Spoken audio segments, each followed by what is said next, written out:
जय सिया राम दोस्तों, आइए जानते हैं राधा रानी की महिमा एक अद्भुत वृंदावन की सच्ची कहानी के माध्यम से। यह कहानी बरसाना की है, जहां राजेश्वरी श्री राधा रानी जी का जन्म हुआ था। बरसाना में श्री राधा जी का एक मंदिर है, जिसके पास एक सेठ जी रहा करते थे। सेठ जी बहुत ही संपन्न थे, उनके पास सब कुछ था। आलीशान दुकान, भव्य भवन, 3 बेटे और 3 बहुएं। सेठ जी यूं तो हर तरीके से साधन संपन्न थे, लेकिन फिर भी उनके मन में बड़ा दुख था। उन्हें हमेशा लगता था कि काश उनकी एक पुत्री भी होती। उन्हें लगता था अगर उनके एक पुत्री होती तो वह अपने मन की सारी बात अपनी पुत्री को बताते और पुत्री को बहुत दुलार करते। कुछ समय पहले सेठ जी की पत्नी का देहांत हो गया था, इसलिए सेठ जी बहुत अकेलापन महसूस करते थे। सेठ जी हमेशा अपने घर के पास स्थित मंदिर में श्री राधा जी के दर्शन करने जाया करते थे। एक दिन जब सेठ जी मंदिर में श्री राधा के दर्शन करने गए, उस दिन मंदिर में एक संत पधारे थे। सेठ जी को कुछ उदास देख संत ने पूछा, सेठ क्यों उदास हो? सेठ जी बोले, महाराज मेरी कोई बेटी नहीं है, इसलिए मैं उदास हूँ। संत मुस्कुराए और बोले, यदि जीवन में किसी का अभाव है तो उसकी जगह भगवान को बिठा लेना चाहिए। सेठ जी बोले, महाराज मेरे तो कोई बेटी नहीं है, तो मुझे क्या करना चाहिए? संत बोले, अरे बेटा, जब तुम्हें बरसाने का वास मिला है तो तुम बरसाने की बेटी श्री राधा जी को ही अपनी बेटी क्यों नहीं मान लेते? संत की यह बात सेठ जी को बहुत पसंद आई। उसी दिन सेठ जी ने राधा जी का एक बड़ा चित्र मंगवाया और उसे अपने कमरे में लगा लिया। अब तो सेठ जी का जीवन ही बदल गया। वह उठते बैठते सोते जागते श्री राधा जी को अपनी बेटी मानकर उनसे बातें करने लगे। उन्हें अपनी पुत्री को हर बात बताते हुए बहुत आनंद आता था। सेठ जी की राधा जी में ऐसी लगन लगी, जब भी वह दुकान जाते तो श्री राधा रानी जी को भोग लगाकर प्रसाद पाकर ही जाते थे। शाम को लौटते रोज राधा जी को प्रणाम करते, उनसे बातें करते और भोर लगाकर फिर प्रसाद ग्रहण करते और हर समय श्री राधे राधे संकीर्तन किया करते थे और हर समय प्रसन्नचित्त रहा करते थे। जब भी सेठ जी से कोई उनका परिचय पूछता तो सेठ जी कहते, 3 बहू बेटे हैं, घर में सुख सुविधा है, पूरी संपत्ति भरी भवन में रहती नहीं, कोई मजबूरी श्री कृष्ण कृपा के जीवन पथ में आती ना, कोई बाधा, मैं बड़भागी पिता हूँ, मेरी बेटी है श्री राधा। एक दिन सेठ जी ने घर में चूड़ी पहनने वाले मनिहार आई। तीनों बहुओं ने बारी बारी से जाकर मनिहारिन से चूड़ियां पहन ली।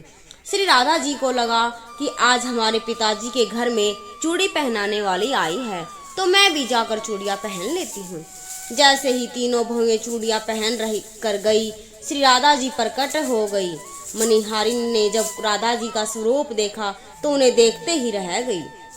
राधा जी बोली, मुझे भी चूड़ी पहनाओ। मनिहारिन ने समझा उनके घर में कोई मेहमान आया होगा। यह सोचकर मनिहारिन ने राधा जी को भी चूड़ियां पहना दी। श्री राधा जी की चूड़ियां पहनकर एक ओट में जाकर अंतर्ध्यान हो गई। सभी को चूड़ियां पहनकर मनिहारिन हमेशा की तरह चूड़ियों का पैसा लेने सेठ जी की दुकान पर चली गई। मनिहारिन को देखते ही सेठ जी बोले, घर पर चूड़ियां पहनने गई थी, यह लो तुम्हारे पैसे। सेठ जी ने मनिहारिन को हर बार के जितने ही पैसे दे दिए। मनिहारिन बोली, सेठ जी इस बार मैं ज्यादा पैसे लूंगी, मैं आपके घर में 3 जनों को नहीं बल्कि 4 जनों को चूड़ियां पहनाई हैं। सेठ जी बोले, हमारे घर में तो 3 बहुओं के अलावा चौथी तो कोई है ही नहीं। चूड़ी पहनने वाली मनिहारन बोली, यह मैं नहीं जानती, लेकिन मैंने तो चूड़ी 4 को पहनाई है। सेठ जी बोले कि बाकी के पैसे मैं पहले घर में पता करूंगा, उसके बाद दूंगा। मनिहारन बोली, ठीक है सेठ जी, आप घर में पता कर लीजिएगा। यह कहकर मनिहारन चली गई। शाम को सेठ जी घर पर पहुंचे। उन्होंने घर में मनिहारन के बारे में पूछा। उनकी बहू ने कहा कि केवल हम तीनों ने ही चूड़ियां पहनी थी। सेठ जी बोले, मैं भी कहूँ कि चौथी तो कोई है ही नहीं हमारे घर में जो चूड़ियां पहने। इस प्रकार सेठ जी की यह बात भूल गए कि अपने नित्य काम में लग गए। सेठ जी राधा राधा बोलते बोलते श्री राधा जी को प्रसाद का भोग लगाकर और भोजन करके सो गए। जब सेठ जी को नींद आ गई तो उनके सपन में श्री राधा जी प्रकट हो गई।